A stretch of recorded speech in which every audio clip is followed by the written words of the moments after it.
दोस्तों नमस्कार। मेरे पीछे आप एक मानचित्र देख रहे हैं। ये मैप मैंने बनाया उत्तराखंड का है। उत्तराखंड के अगर आप डिविजन्स की बात करोगे तो गढ़वाल डिवीजन है, गैरसन है और ये कौन सा है, कुमाऊं है। ठीक है।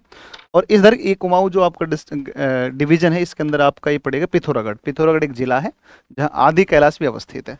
और यहीं पर एक क्षेत्र पड़ता है काला पानी। देखो काला पानी जो है ना, काला पानी ये काफी विवादित है नेपाल और भारत के बीच में, क्योंकि नेपाल इसको अपना होने का दावा करता है और भारत की सेना लंबे समय से यहाँ पर अपनी जो है सुरक्षा करती है।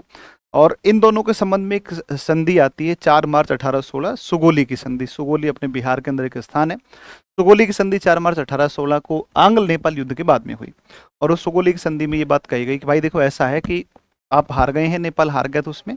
और उसमें कहा गया कि साहब ये जो इस सीमा के ऊपर ये जो नदी बह रही है, ये वाली जिस नदी को हम काली या जिसको हम महाकाली या शारदा कहते हैं, ये नेपाल और भारत के बीच में सीमा का निर्धारण करेगी, या नेपाल की पश्चिमी सीमा का क्या करेगी, निर्धारण करेगी। तो इस प्रकार से आप देखोगे कि काला पानी क्षेत्र से निकलने वाली जो नदी है, काली नदी या महाकाली या शारदा, ये भारत और नेपाल के बीच में सीमा का निर्धारण करती है।